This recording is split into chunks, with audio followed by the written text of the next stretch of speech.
The satellite image arrived at 1542 UTC on November 21, 2024. Not a blurry thermal snapshot, a crisp Maxar optical frame showing the Kapustin Yar missile test range in Astrakhan Oblast, roughly 900 kilometers southeast of Moscow. An analyst scanning the image froze on one detail. The mobile launch erector was not pointing at the usual test azimuth. It was angled southwest, toward Ukraine. 45 minutes later, radar networks across Eastern Europe lit up with a signature none of them had ever tracked in wartime. A ballistic trajectory, steep, fast, Mach 10 plus and climbing before anyone could log the report. In Dnipro, sirens had already been wailing for 6 minutes when the first submunition impacted the Pivdenmash industrial complex, the Yuzhnoye Design Bureau, the same facility that once built Soviet intercontinental ballistic missiles. What struck every open-source analyst watching in real time was not the explosion. It was what the explosion was not.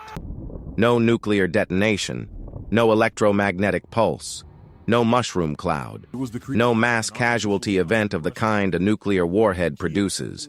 This was a conventional strike, delivered by a missile designed to carry nuclear warheads. Over the next 34 minutes, we are going to reconstruct exactly what Russia fired that night, where it came from, how it flew, what it hit, and, most critically, why Vladimir Putin chose to arm the most strategically provocative missile in Russia's inventory with nothing more lethal than cluster submunitions. That decision, more than the missile itself, tells you where this war is going and what Russia is signaling to NATO, to Washington, and to Kiev. The missile carried no nuclear warhead. Understand that from the start. This was theater. Expensive, terrifying, technically extraordinary theater. And by the end of this investigation, you will understand precisely why that distinction matters more than the detonation itself. Let us begin with what Russia actually launched. The missile Russia calls the Oreshnik. The word means hazel tree, a naming convention with a certain dark irony for a system capable of erasing cities, is not a new design conjured for the Ukraine war. Western analysts and Russian defense observers had been tracking its developmental lineage for years before November 2024. The consensus, supported by trajectory data, observed throw weight, and the launch site itself, is that the Oreshnik is a derivative of the RS-26 Rubezh, a program Russia officially suspended in 2019 but never fully abandoned. The RS-26 sits in a peculiar and legally uncomfortable place in the history of arms control. It was designed with a range hovering between 2,000 and 6,000 kilometers, close enough to the old Intermediate Range Nuclear Forces Treaty threshold that American officials repeatedly raised it as a treaty violation before the INF collapsed entirely in 2019. Russia maintained it was an ICBM. The United States said it was a prohibited IRBM. The argument became moot when both sides walked away from the treaty. What remained was the missile itself and the infrastructure to launch it. The Kapustin Yar test range, the confirmed launch point for the November 21st strike, has been associated with the RS-26 lineage throughout its test history. Satellite imagery from Planet Labs and Maxar, cross-referenced by open-source tracking groups including Aurora Intel and several Bellingcat-affiliated researchers, showed renewed activity at specific pads within Kapustin Yar, beginning in mid-October 2024.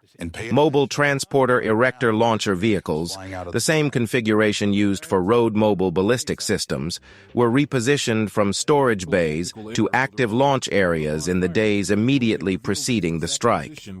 At the time, that movement was logged, flagged, and assessed as either a readiness exercise or a political demonstration. Nobody seriously expected a live launch toward Ukrainian territory. That assumption was wrong.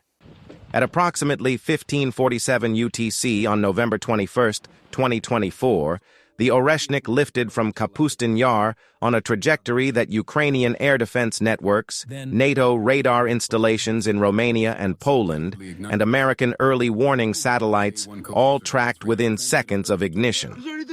The flight time to Dnipro, a straight-line distance of roughly 100 kilometers, was estimated at between 11 and 14 minutes, depending on the precise apogee and terminal dive angle.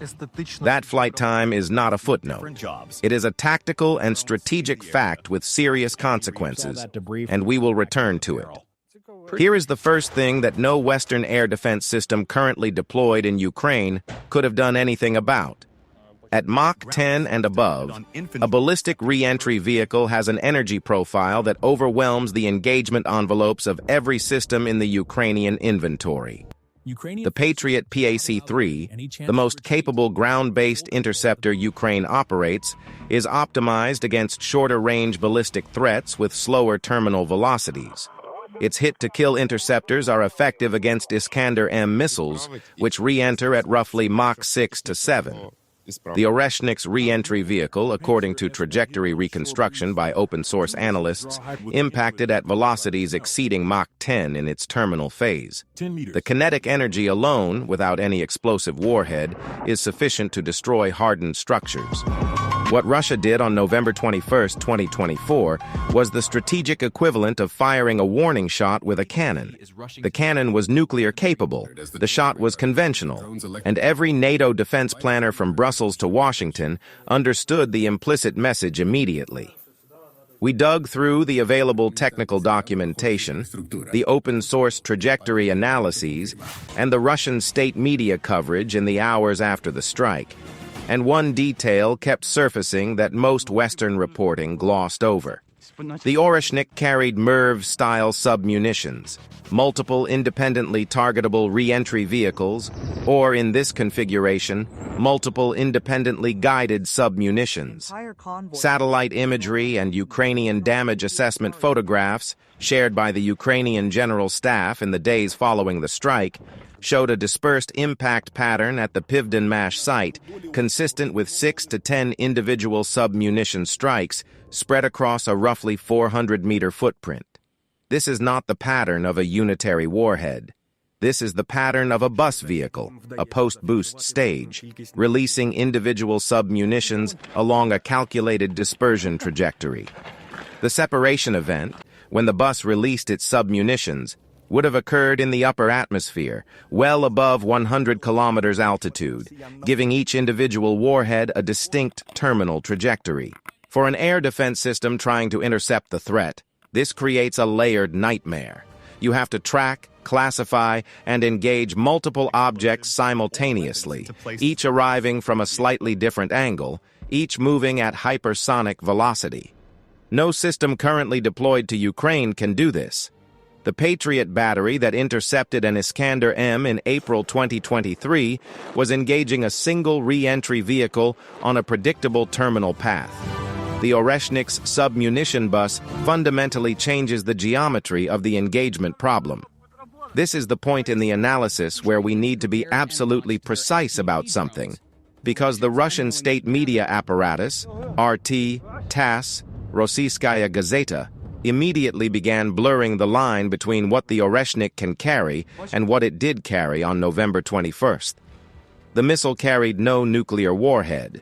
The submunitions that impacted Dnipro were conventional. Ukrainian forensic teams and international observers who examined the strike site found no radiation signatures, no evidence of nuclear initiation, no indicators of any nuclear, biological, or chemical payload. The damage was consistent with high-velocity kinetic submunitions, fragments and blast effect from conventional explosive or inert mass impactors moving at extreme velocity. Russia wanted you to see the missile. Russia wanted you to think about the nuclear warhead it could carry. Russia absolutely did not want to use that nuclear warhead, because doing so would trigger consequences that the Kremlin's own war planners calculate they cannot survive. Understanding that gap between capability and intent is the entire intellectual project of this investigation. Put yourself in the position of a senior Kremlin strategist in November 2024 for a moment. Ukraine, with Western support, has just received permission to use ATACMS against targets inside Russian territory.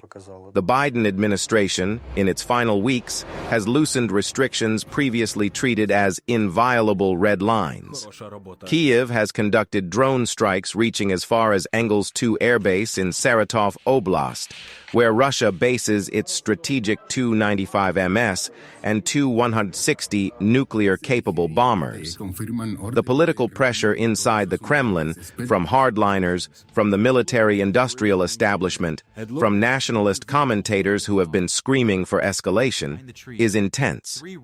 But a nuclear detonation over Ukraine changes the war irrevocably. It triggers Article 5 consultations. It brings NATO capabilities into direct engagement. It costs Russia every economic relationship it has preserved in the global South. China, which has been carefully neutral while quietly benefiting from cheap Russian energy, would face unbearable pressure from Western trading partners.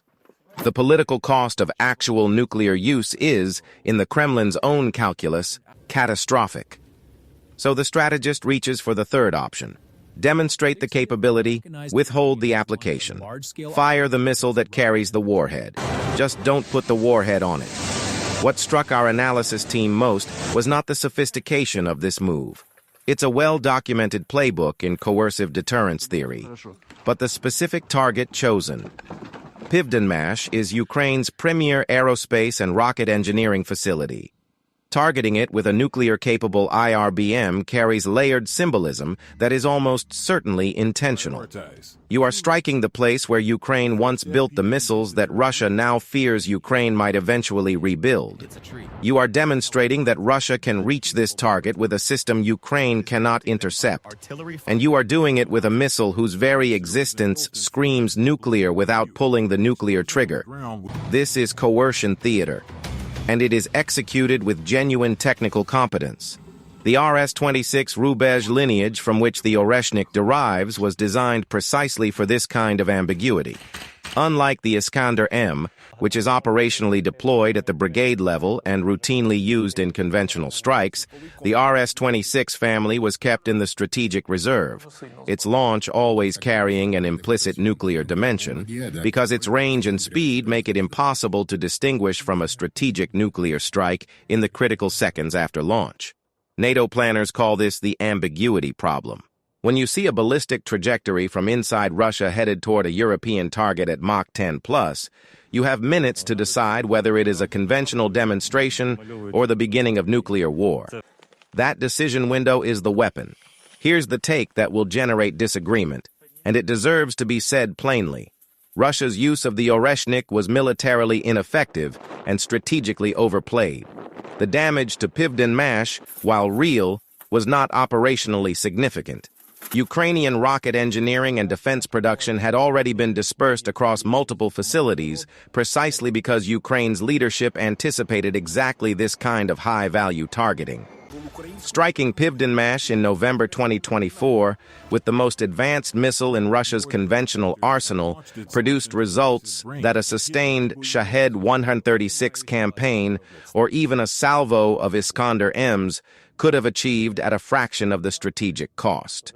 What Russia spent on this demonstration, in missile production time, in launch crew readiness, in the irreplaceable geopolitical currency of first use of a previously untested system in wartime, delivered one damaged facility and a news cycle. The nuclear signaling, for all its drama, produced no change in Western policy. ATACMS permissions were not rescinded. Ukrainian strikes inside Russia continued. The Biden administration did not back down. The Biden administration was, within weeks, transitioning power to an incoming administration that had its own complicated calculations about Russia. But those calculations were already in motion, regardless of the Oreshnik strike. If anything, the strike accelerated quiet conversations in NATO capitals about the long-term requirements for theater-level missile defense. Germany's commitment to deploying THAAD-equivalent capability in Europe suddenly had a concrete technical justification. If Russia is willing to use RS-26 derivatives in conventional mode, The defense architecture needs to account for Mach 10+ re-entry vehicles, not just Iskander-class threats. Now let us talk about what Ukraine's air defense network actually did on November 21, 2024, because the honest answer requires acknowledging something uncomfortable. Ukraine's integrated air defense, which has performed remarkably well against cruise missiles, Shahed drones, and shorter-range ballistic threats, had no meaningful intercept capability against the Oreshnik. The Ukrainian General Staff confirmed this explicitly and without embarrassment in their post-strike communication. Air raid sirens sounded across Dnipro as they are required to sound when radar networks detect any inbound ballistic trajectory. But no Patriot battery was tasked to engage the incoming vehicle. No NASAMS or IRIS-TSLM system was alerted for intercept. The physics simply do not permit an engagement. What does Ukraine do about a threat it cannot shoot down? Right now, dispersal, hardening, and continuity of operations planning. Critical manufacturing is spread across locations. Government and military command functions operate from hardened or concealed facilities. The Oreshnik, for all its speed and sophistication, is a system Russia possesses in limited numbers. The production rate for a missile of this complexity, requiring precision machining, specialized propellants, and guidance components that Russia's sanctioned industrial base struggles to source, is estimated at single digits per year. Firing one at a Ukrainian industrial facility is not a strategy Russia can sustain at scale. This is a question worth sitting with. Does the Oreshnik change the fundamental military balance of the war? The honest OSINT-based answer, as of the date of this investigation, is no. It adds a threat vector that Ukraine cannot currently counter at the kinematic level. But it does not add strike capacity that changes the front line. Russia's actual operational bottleneck is not the absence of hypersonic missiles. It is the grinding shortage of trained infantry, the depletion of precision conventional munitions, and the attritional cost of frontal assaults against Ukrainian defensive lines that have hardened considerably since 2022. We spent considerable time going through the trajectory reconstruction data shared by European defense analysts, and one detail kept nagging at us: the question of the MIRV separation pattern and what it implies about the guidance precision of the individual submunitions. The dispersed impact pattern at Pivdenmash, 6 to 10 individual strike points spread across a 400-meter footprint, is consistent with either guided submunitions achieving their intended dispersal or unguided submunitions showing normal ballistic dispersion from the bus release point. The distinction matters enormously for the system's claimed precision capability. Russian state media and Putin himself in a televised address the following day claimed the Oreshnik achieved pinpoint accuracy against specific facilities within the Pivdenmash complex. The satellite imagery tells a more complicated story. Several of the submunition impacts appear to have landed in open ground or peripheral areas of the complex, rather than in the specific production halls that Russian media identified as the targets. This could reflect intentional targeting of dispersed infrastructure. It could also reflect the submunitions achieving accuracy consistent with older unguided ballistic physics rather than the precision strike capability Russia advertised. We cannot definitively resolve this question from open-source data alone, but the uncertainty itself is analytically significant. A system that Russia is presenting as a precision conventional weapon capable of holding hardened targets at risk needs to demonstrate actual precision. The Pivdenmash strike does not conclusively demonstrate that precision. The most surprising element of the entire Oreshnik episode, when you step back from the immediate spectacle, is not the missile. It is what it reveals about Russian strategic communication and its intended audience. The strike was announced by Putin personally in a nationally televised address timed for prime-time Russian media. Footage of the launch, apparently captured by Russian military cameras and released within hours, was broadcast on state television. The message was crafted for 3 distinct audiences simultaneously. For the Russian domestic audience, proof that Russia possesses weapons Ukraine and the West cannot stop. sustaining the narrative of Russian military invincibility despite 32 months of catastrophic losses documented by Oryx. Over 9,000 armored vehicles destroyed or captured, more than 30 Su-34 strike aircraft lost, the Moskva cruiser sunk, 1/3 of the Black Sea Fleet neutralized or destroyed. For the Ukrainian audience and government, a demonstration that no facility in Ukraine is beyond reach, intended to generate pressure on Kyiv to consider negotiations on terms favorable to Moscow. For the NATO audience, and particularly for the incoming Trump administration in Washington, a reminder that Russia retains strategic capabilities that impose genuine costs on any decision to escalate Western support for Ukraine. The sophistication of the three audience targeting is real. The effectiveness is considerably more debatable. Russian losses documented by open-source analysts since November 2024 have continued at the same grinding pace. Ukrainian production of domestic weapons, FPV drones, Palyanitsia air-launched drones, Neptune cruise missiles, has continued to scale. Western support, after a period of political turbulence, has not collapsed. Here is where we need to address the NATO posture question directly, because it has moved from theoretical to operational since November 2024. The deployment of an RS-26 derivative against a conventional target in wartime is a first in the history of nuclear-capable ballistic missiles. No nuclear power has previously used a strategic missile platform in a conventional role against an adversary during active combat. The precedent is genuinely new, and it has forced NATO defense planners to confront a scenario that previously existed only in wargaming. What is the appropriate response to conventional use of a nuclear-capable delivery system? The answer NATO has been working toward, though not yet fully articulated in public doctrine, involves two parallel tracks. First, enhanced theater missile defense, accelerating the deployment of THAAD and Patriot PAC-3 batteries to Eastern European NATO members, specifically to address the Mach 10+ threat class. Second, enhanced conventional deterrence through forward presence, making clear that any use of nuclear-capable platforms against NATO territory, including the scenario where an Oreshnik misfires or is deliberately targeted at a NATO member, triggers a conventional military response that Russia cannot sustain. The harder question, which NATO doctrine has not fully answered, is what happens if Russia conducts a second Oreshnik strike, or a third, or a 10th, with conventional payloads, but against progressively more sensitive Ukrainian targets: Kyiv government facilities, Zelensky's office building, the Ukrainian parliament. Each strike that does not use a nuclear warhead simultaneously demonstrates the futility of nuclear signaling and raises the temperature of the crisis. The missile carries no nuclear warhead, but every time it is used, it brings the nuclear conversation back to the center of the room. Let us be clear about what this means for the trajectory of the war. The Oreshnik strike did not break Ukrainian morale.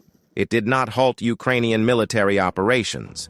It did not force a change in Western policy. What it did was add a persistent background radiation, not literal, but political, to every decision made in Kyiv, Washington, Brussels, and Berlin about the pace and scope of support for Ukraine. That political radiation is the actual weapon. The missile is the delivery system for it.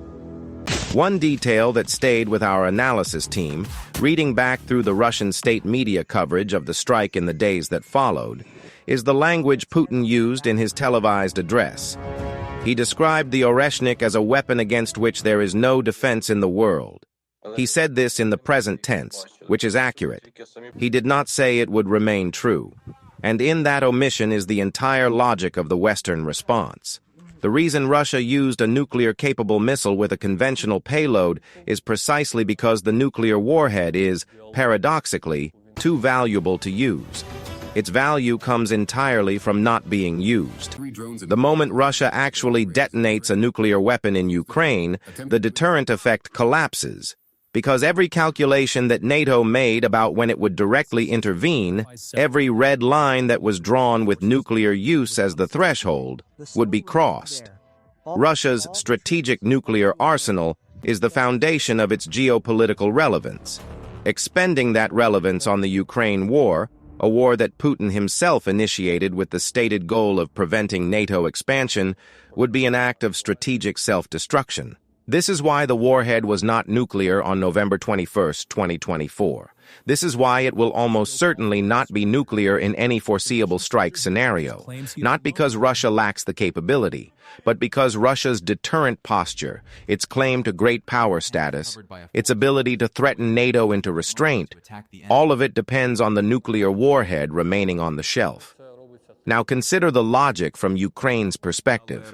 If you know, with high confidence, that Russia's nuclear-capable missiles will continue to arrive with conventional payloads because actual nuclear use is strategically self-defeating for Russia, then the threat calculus changes. It does not disappear. A conventional Oreshnik strike is still enormously destructive. A Mach 10 re-entry vehicle with kinetic energy equivalent to a significant conventional explosive multiplied across 6 to 10 submunition impact points is a genuine military threat to hardened infrastructure. But it is a threat in a different category than nuclear war. The Ukrainian response to the Oreshnik strike, measured, technically detailed, deliberately avoiding the panic that Moscow was hoping to generate, reflected this understanding. Zelensky's office released a statement within hours, calling the strike a war crime and cataloging the specific damage. The Ukrainian Air Force confirmed that no intercept was attempted because none was possible. The message was not despair. It was, we know what this is. We know why it was not worse, and we are still here. Is this justice served, or simply the reality of fighting a nuclear power with conventional means? Comment your perspective. This question does not have a clean answer, and we read every response. The weapons count as of the date of this investigation. Russia has fired at least 2 confirmed Oreshnik variants, with the November 21, 2024 strike on Dnipro being the first confirmed wartime use. Russian production capacity for this system is assessed by Western analysts at between 3 and 8 units annually, constrained by the availability of precision guidance components and specialized propellant chemistries. For comparison, Russia's Iskander-M production has been running at an estimated 250 to 300 missiles per year to replace combat losses. The Oreshnik is a boutique system, expensive, impressive, irreplaceable at scale. Ukraine, meanwhile, has been developing its own long-range missile capabilities throughout the war. The Palyanitsia, the Ukrainian domestic cruise missile program, achieved confirmed combat use in 2024. The Neptune anti-ship missile has been modified for land attack roles. Ukrainian drones reached Engels 2 Air Base, more than 1,200 kilometers from Ukrainian territory, on multiple occasions. The asymmetry of resources is real. But the gap in innovation and adaptation has been narrowing in ways that Russian military planners have found consistently surprising. What's most revealing about the Oreshnik episode, when you strip away the spectacle, is not what Russia demonstrated about its capabilities. It is what Russia revealed about its limitations. A military force that was supposed to conquer Ukraine in 72 hours, according to its own pre-war planning documents leaked and analyzed by multiple Western intelligence agencies, has now reached for its most advanced non-nuclear delivery system to strike a single industrial facility and achieve damage that a coordinated Shahed 136 swarm could have replicated at a fraction of the geopolitical cost. The Oreshnik was not a sign of Russian strength. It was a sign of Russian frustration. The historical parallel is worth flagging explicitly because it shapes how analysts assess where this ends. In the Gulf War of 1991, Iraq's Scud missile campaign against Israel and Saudi Arabia generated enormous media attention and political pressure, but produced militarily negligible results. The Scuds were technically impressive by the standards of 1991 regional conflicts. They could not be reliably intercepted. They generated genuine civilian fear. They accomplished none of Iraq's strategic objectives. The war ended on coalition terms regardless. Do you think this history is repeating itself? Russia possesses capabilities vastly more sophisticated than Saddam Hussein's Scud force. The Oreshnik is not a Scud. But the strategic logic, use the most dramatic weapon available to generate coercive pressure when conventional military operations are stalling, has echoes that analysts across the political spectrum have noted. Comment your read on whether the historical parallel holds. Let us close with what the Oreshnik means for the next phase of this war. Russia will almost certainly use the Oreshnik again. The system's value as a coercion instrument depends on demonstrating that it is not a one-time demonstration. Future strikes will likely target infrastructure whose destruction has both symbolic and operational significance. Power generation facilities, government administrative centers, logistic hubs serving the front. Each strike will be accompanied by the same nuclear-adjacent messaging, the same deliberate ambiguity about what the missile could carry versus what it does carry. Each strike will also be met by the same Ukrainian response, document the damage, confirm the conventional payload, note the absence of nuclear detonation, and continue operations. The resilience is not performative. It is the product of 32 months of adaptation to a war that Russia has consistently escalated beyond what Western analysts initially thought possible, and that Ukraine has consistently survived beyond what Russian planners initially thought conceivable. NATO's posture will continue to evolve. The deployment of additional Patriot batteries to Eastern European members is already underway. The long-term conversation about whether the alliance needs a dedicated theater ballistic missile defense capability, something beyond the current architecture, designed specifically for the Mach 10+ threat class, will be shaped by every subsequent Oreshnik use. Germany, Poland, and the Baltic states have been the most vocal in pushing for this conversation. The United States, with its own THAAD inventory and interest in extended deterrence credibility, has the most to offer and the most complex domestic political calculations about what to provide. Here is the question that closes every serious analysis of the Oreshnik episode, and it does not have a clean answer today. If Russia fires an Oreshnik with a conventional payload at a target in Poland or Estonia, mistakenly or deliberately or ambiguously, what does NATO do in the 14 minutes between radar detection and impact? Could Russia have avoided creating this nightmare scenario if it had accepted any one of multiple negotiated off-ramps offered between 2014 and 2022? The evidence strongly suggests yes. How does the precedent of conventional use of a nuclear-capable IRBM change deterrence doctrine for NATO and for every other nuclear-adjacent power watching from Beijing, Pyongyang, and Tehran? And what is Russia's next move when the Oreshnik strikes, again, fail to change Ukrainian or Western calculations, when the coercion theater produces no policy change and the missile inventory dwindles one boutique system at a time? Those are the questions that will define the next chapter of this war. We will be here to investigate each one with the same methodology: satellite imagery, open-source data, intercept analysis, and the refusal to let spectacle substitute for precision. If this kind of deep OSINT investigation is what you come here for, subscribe to Frontline Truth UA. Every week we go further into the evidence than the headlines allow. Like this video if the analysis added something to your understanding, and drop your read on the central question in the comments. Does the Oreshnik change the war, or does it reveal how little Russia has left to change it with? The missile carried no nuclear warhead. Remember that. Everything else follows from it.